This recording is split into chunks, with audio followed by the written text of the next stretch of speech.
Let's analyze today the various excuses given by us Muslims for not reading the Quran with understanding. The most common excuse is we do not know Arabic as a language. Today, the world population is approximately 6 billion, and about 20 to 25% of the world population are Muslim. About 1.3 to 1.5 billion Muslims are there in the world. And out of the Muslim population, approximately 15% are Arabs. And there are very few non-Arabs who understand Arabic as a language. So amongst the Muslim population, more than 80% of the Muslims, they don't understand Arabic as a language.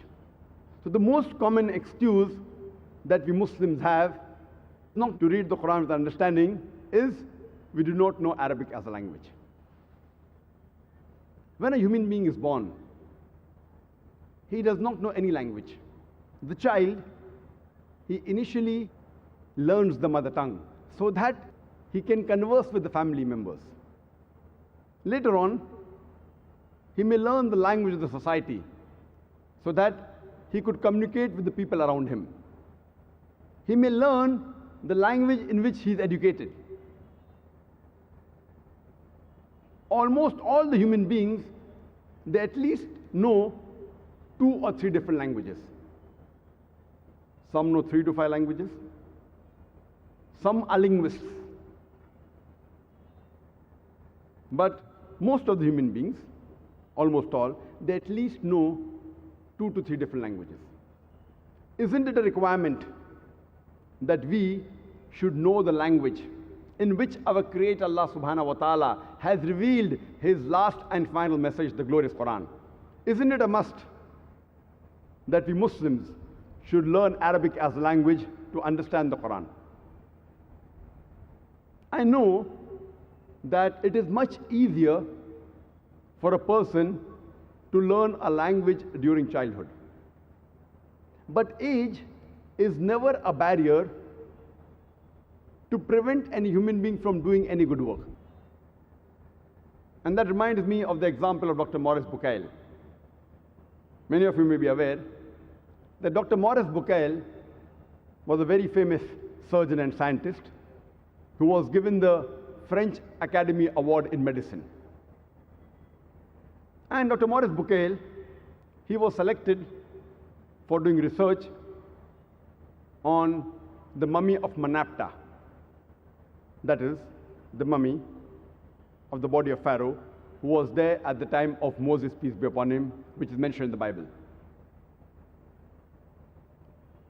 And after he did research on this mummy of Manapta, which was found in the Valley of Kings,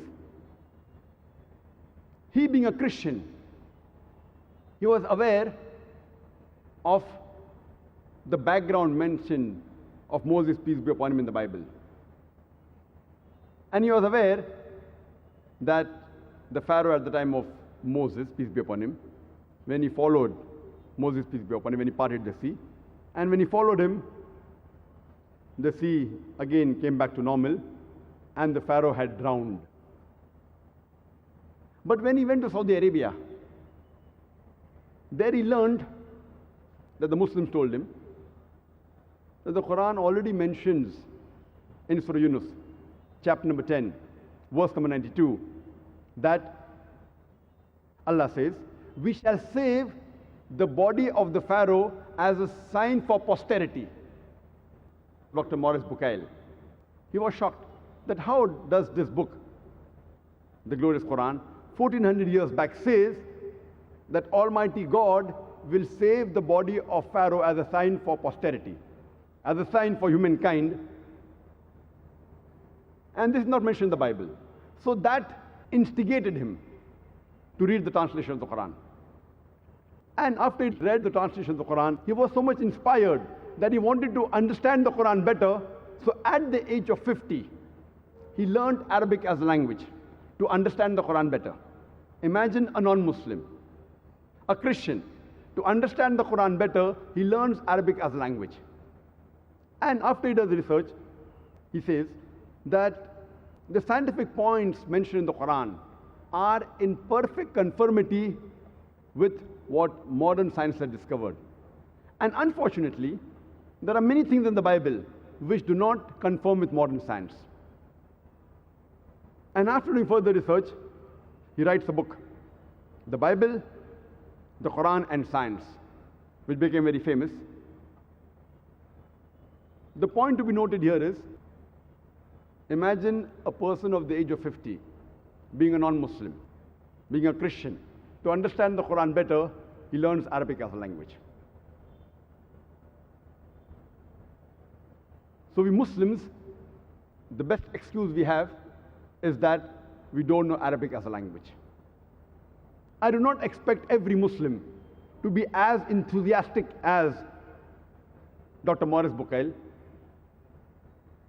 that they'd like to learn Arabic at the age of 50. But even if a Muslim does not know Arabic as a language, yet he has got no excuse, because he can yet read the translation of the Quran. And Alhamdulillah, the Quran has been translated into most of the major languages of the world. Maulana Abdul Majid Daryabadi says, the Quran is the most untranslatable book in the world. The language of the Quran is so pure. It is divine. It is noble. It is unsurpassable. It is intelligible. And that is the reason it makes Quran the most difficult book to translate. Not only does it make it the most difficult book to translate, in fact, it is a book which is impossible to translate. Yet, alhamdulillah, there are many scholars who have spent several years, who have spent decades in doing research and have translated the glorious Quran into most of the major languages of the world. Even though I agree that no translation is 100% perfect, because a translation is a human handiwork. And the Arabic Quran is the word of Almighty God, the Creator. But in spite of that, these translations, at least they let us understand the basic message of the Quran, the basic message of our Creator, Allah subhanahu wa ta'ala.